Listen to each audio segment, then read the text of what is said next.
Sa mapagpalang araw sa inyo lahat, ako si Sarines Palamatin, ilalahad ko ang aking tunan para sa daily devotion na pinamagatang katapusan na nga ba ng panahon. Ang ating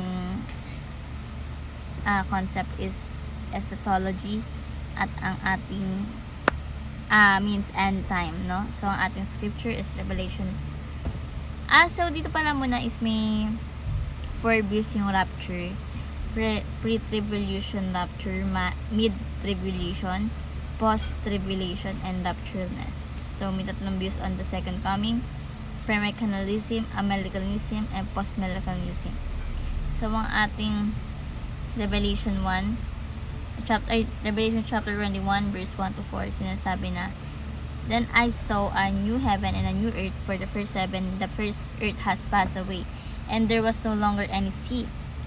I saw the holy city, the new Jerusalem, coming down out of heaven from God, prepared as a bride beautifully dressed for her husband. And I heard a loud voice from the throne saying, 'Look, God's dwelling place now among the people, and He will dwell with them.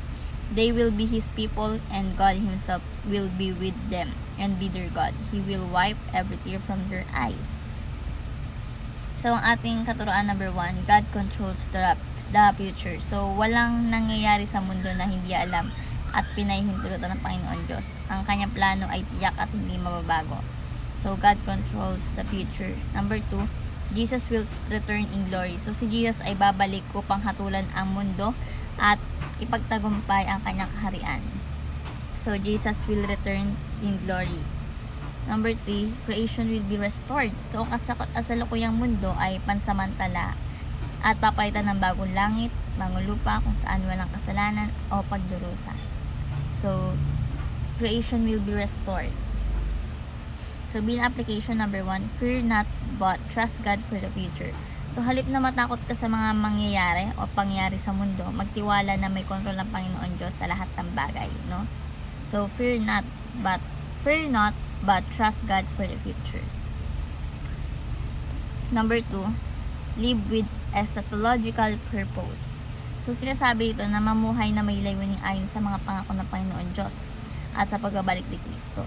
So, live with eschatological purpose.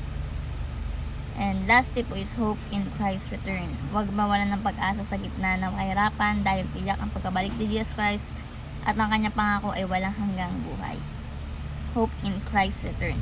So, sa devotion sinasabi na mga pangako ng Diyos tungkol sa hinaharap ay nagbibigay sa atin ng kapanatagan, direksyon at pag-asa. Sa gitna ng isang hindi tiyak na mundo, matibay ang ating pundasyon sa katotohanan si Kristo ay muling babalik upang itatag ang kanyang walang hanggang kaharian.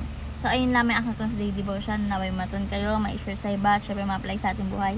Thank you sa pakikinig at God bless po sa ating lahat.